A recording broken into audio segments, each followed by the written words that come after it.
Under the larger Wiki umbrella, I am the co-chair of the Plants and Natural Communities Working Group. This group has assumed a leadership role in helping land managers and planners. Whoops, my arrow isn't working. Why did it stop? Shoot. I'm sorry, can you hear me? Yes, we can hear you. We can hear you. Okay, I realized I had a interruption from the recording announcement. Yeah, sorry, I forgot to start that sooner. Sorry about that. Yep, that's okay. Okay, so with the Plants and Natural Communities Working Group, this group has assumed a leadership role in helping land managers and planners understand how the sites and resources that they manage are vulnerable to climate change, what actions they can take to promote resilience, protect species, and retain ecosystem services.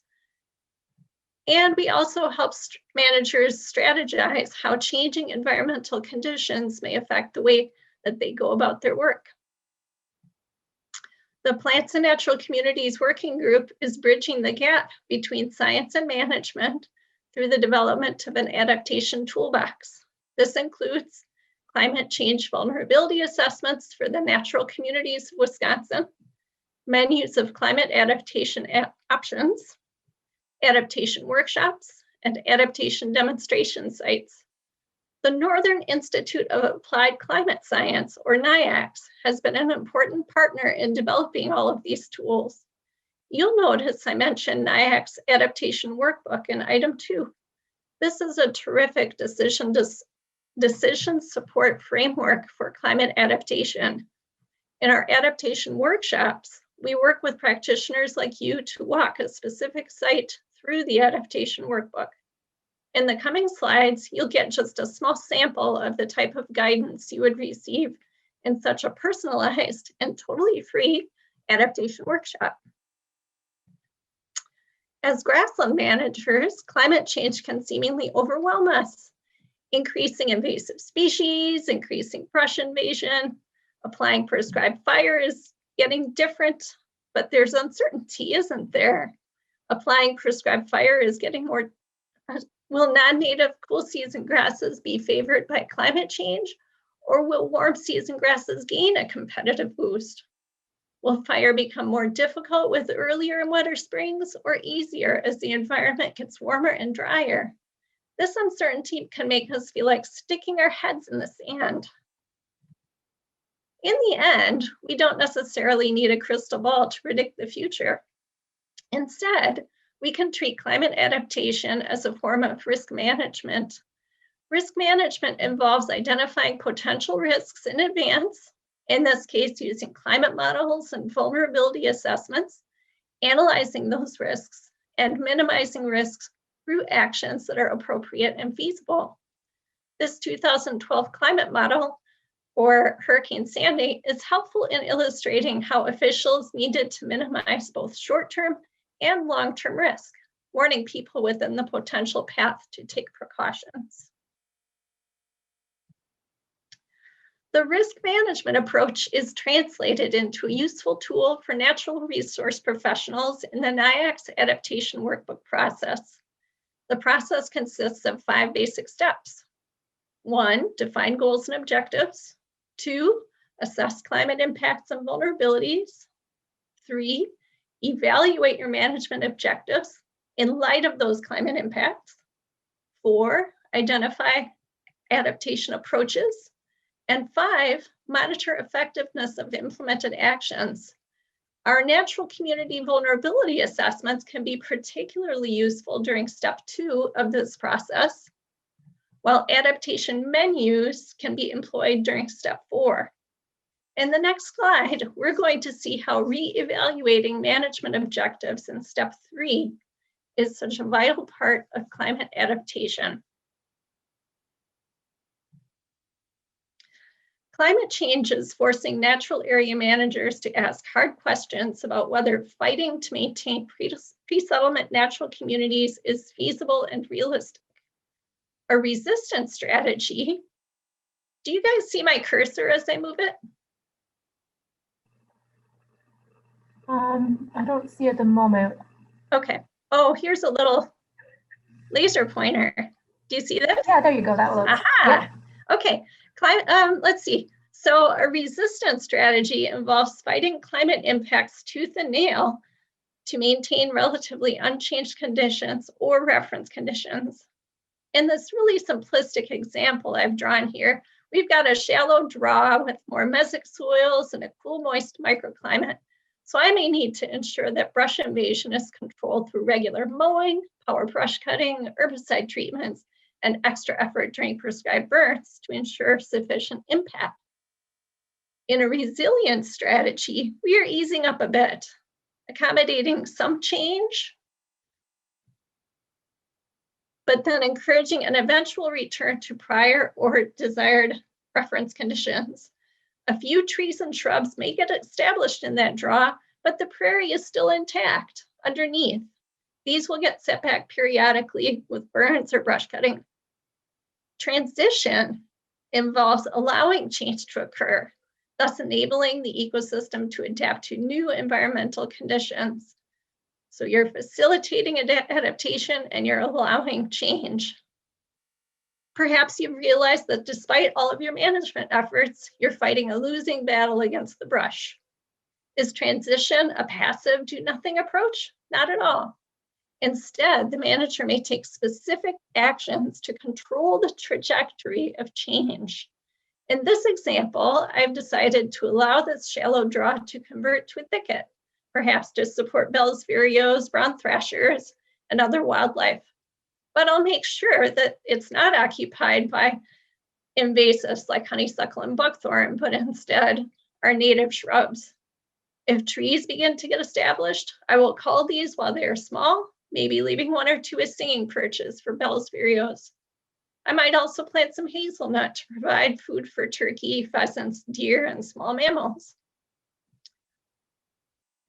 Whoops, sorry. When we've completed step 3 and reaffirmed our objectives or identified new ones, we can then move on to the subsequent steps of figuring out how we will implement and monitor them. Let's move on to step 4 to talk about various approaches to climate adaptation. There are 3 types of adaptation actions. The first is to just keep doing what you're doing.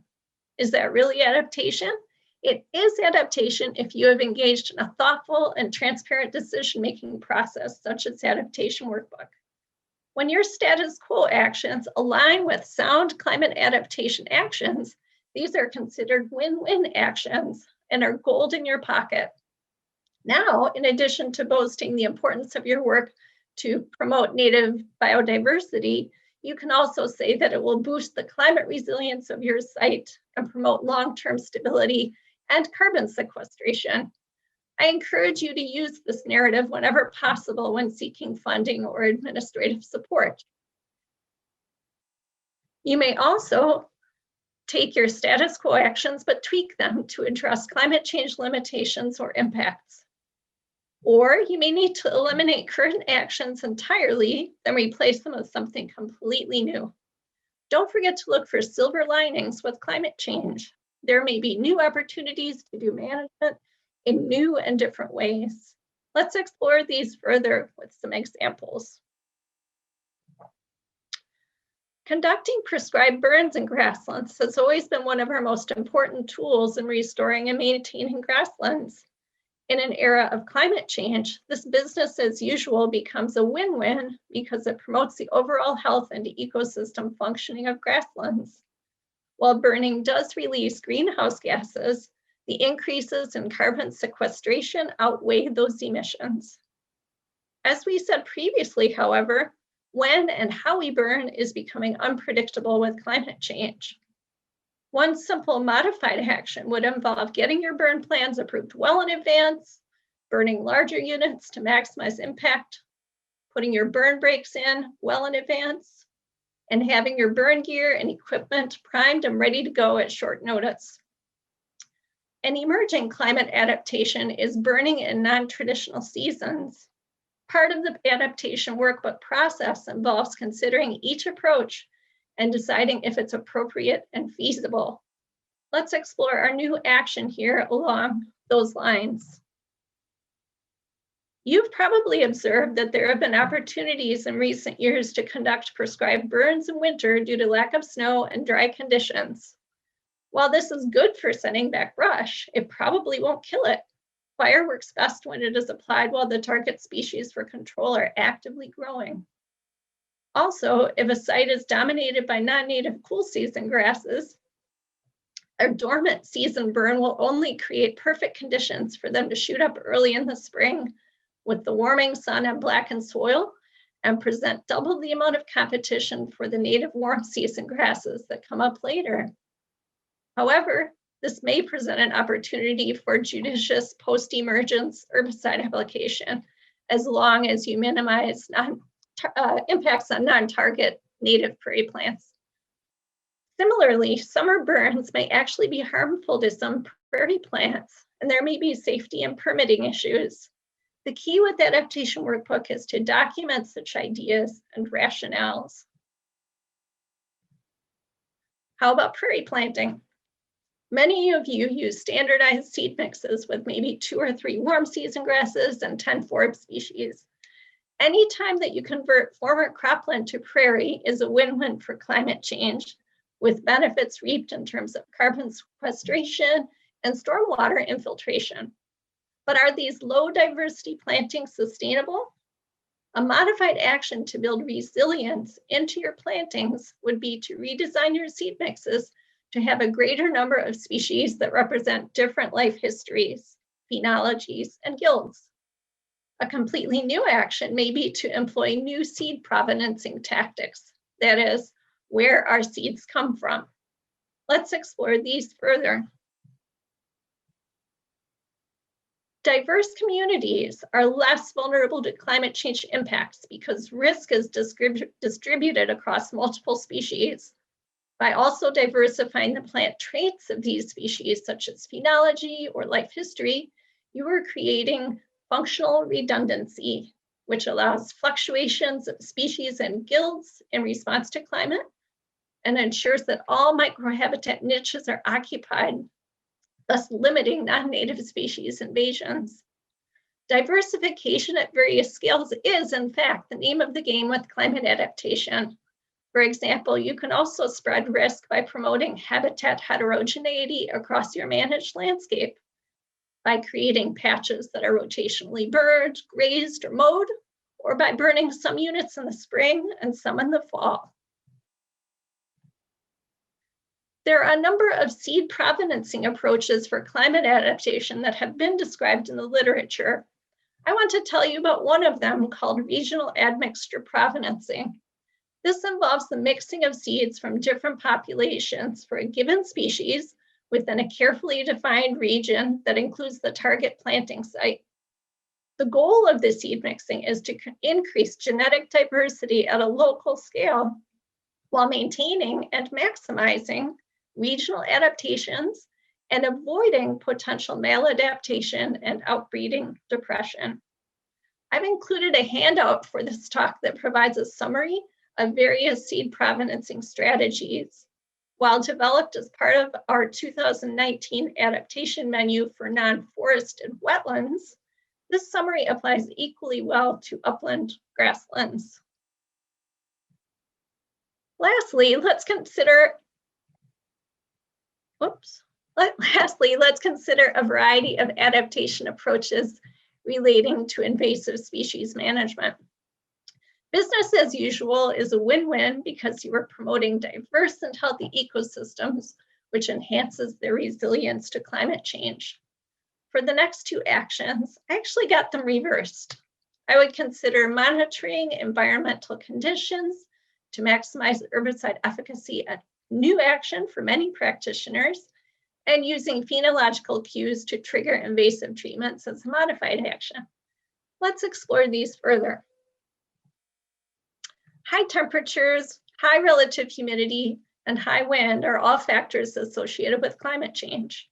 Because these can reduce herbicide penetration and increase volatilization of the herbicide, it is best to spray early in the morning or in the evening when temperatures are low, RH is high, and there's a mild but steady wind. If your herbicide still doesn't work, it could be that your target invasives have developed a thick, waxy cuticle in response to moisture stress. This is a common adaptation of invasives that make them even more competitive with climate change. To hedge your bets towards success, add a surfactant or adjuvant to enhance herbicide penetration.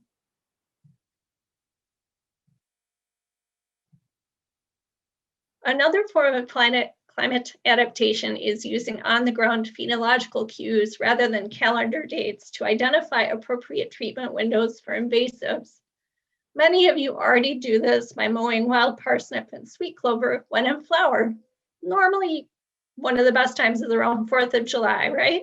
But I challenge you to consider this modified action with other species you're dealing with and have your crew and equipment ready to mobilize 2 or 3 weeks earlier than usual. I'm guessing that you're actually mowing your parsnip and sweet clover earlier and earlier as the phenology shifts with warmer springs. Amy, you have about 5 minutes left. Thank you. The last step in adaptation workbook involves monitoring. Because of the uncertainty I mentioned before, this is a vital part of effective climate adaptation. You may actually find that your approaches weren't effective, forcing you to restart the workbook cycle by reevaluating your management objectives and come up with new approaches.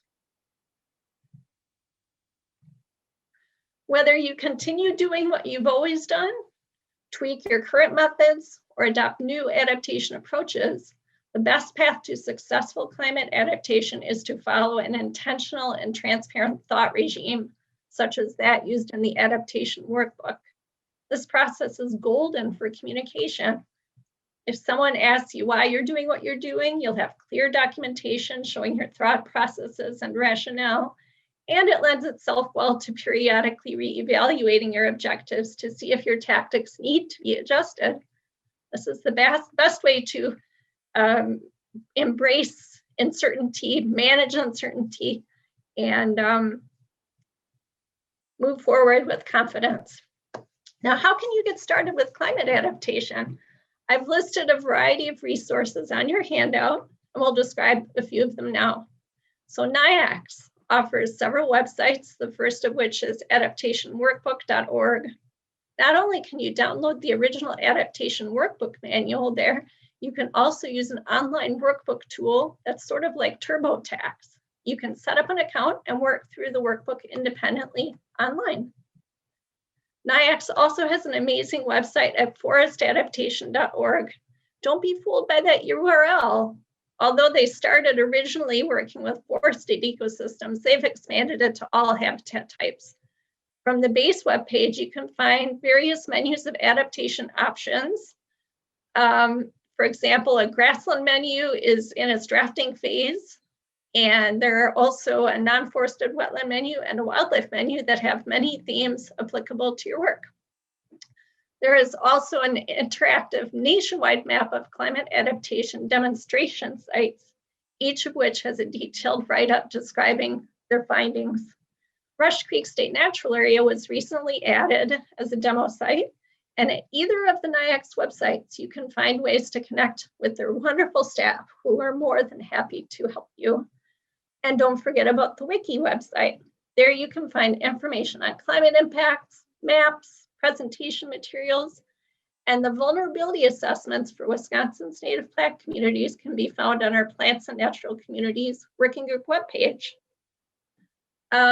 And if you would like to be added to our working group's email distribution list, just pop me an email and I will get you on there. The good news is that grasslands are one of our more resilient cover types in Wisconsin. They are vital for mitigating climate change by sequestering carbon, slowing stormwater runoff. So any steps that you take to restore and maintain grasslands is beneficial in this era of climate change. Please don't hesitate to contact me if you have any questions about climate change and adaptation. I'm also interested in hearing your observations relating to phenology, brush invasion, herbicide efficacy. If you want to suggest any tools that we need to add to your toolbox, our toolbox, please let me know. And lastly, I would love to hear from you so that we can set up a free adaptation workbook for you and your staff. They can be done virtually or in person once the pandemic is over. Thank you. Thank you so much, Amy. That was very interesting and very useful information.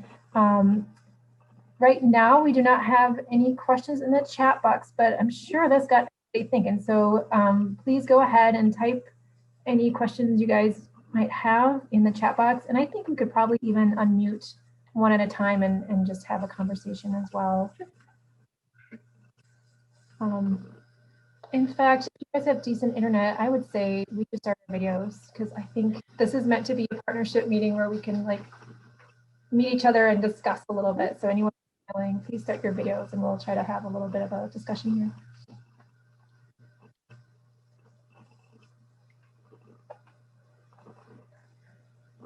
I definitely see a lot of familiar names. One thing that I'll mention, if there isn't a specific question, is I've been thinking lately about our burning brush piles as part of prairie restoration. And we know that trees sequester carbon. And when we burn that up, carbon is released into the air and that carbon is lost. And I'd love to talk to some experts to do a cost-benefit analysis as to the impacts of burning brush piles. But sometimes I wonder if when there's a practical opportunity, if we should look at different options, like leaving piles be or chipping them, or I don't know. So that's something that's been on my mind. Or even the practice, you know, some of the places I used to work, they would even bury stuff. And that's a lot of soil disturbance. Okay. Yeah. Disturbance, but you're getting that, you're putting that carbon underground. That's yeah. I think that's a really good thought. Yeah, even aside from the climate change angle, brush piles have a lot of benefit for wildlife. And I know when we do educational programming around inviting wildlife to woodlands, we talk a lot about leaving brush piles and benefits of doing that strategically. And so, yeah, another point. And the trick is you just don't want a bunch of brush piles in the middle of your burn unit. When you burn them, you're also sterilizing the soil. I read a book over the holidays about fungi, mycelia, and have a much greater appreciation of this invisible part of our ecosystem. And you're knocking that out under a brush pile. So burying it is providing food for them, but also, you know, you're not destroying them. I'm amazed at how those burn spots persist on the landscape for years. Right. Yeah, I see a question from Adina Risman regarding adaptation implications for grazed versus ungrazed grasslands. That will be addressed well in the upcoming grassland adaptation menu. And I'm not an expert on grazing. I'll just kind of give you a higher level bit of knowledge that I have. As you can imagine, lighter grazing is going to promote better grassland health and soil health. And so I think anytime you can promote those characteristics, that will enhance the carbon sequestration and water infiltration, so that would help with climate change. As I mentioned earlier, anytime you can promote diversity, even at the habitat or landscape level, so promoting habitat heterogeneity, that is beneficial as you're spreading the risk. So doing rotational grazing, maybe doing patch burn grazing, things like that. I have read a little bit online about grazers introducing a variety of non-native pasture grasses to spread the risk across multiple species, and maybe introducing clovers and things like that. So again, it's diversification is the aim of the game at the vegetation level, at the habitat and landscape level.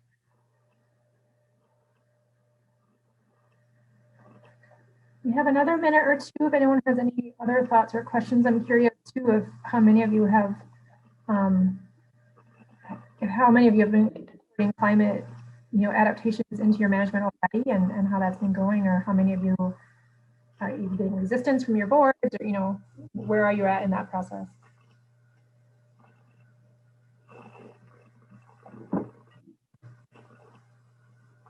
I just had another question for Amy. So I was curious, well, thank you, first of all, for all of this, but I was curious how you balance the recommendation for larger size burns with the need of many fire sensitive invertebrates for a patchier burn or smaller burn. And if you all have put thought into that. I think you can do both. And when fires range naturally across the landscape historically, there would always be areas that remained unburned. And sometimes practitioners have a habit of working hard to get every inch black. And you'll take your drip torch and you'll go and burn in that little moist draw that we were talking about earlier. But just let those little moist areas stay unburned.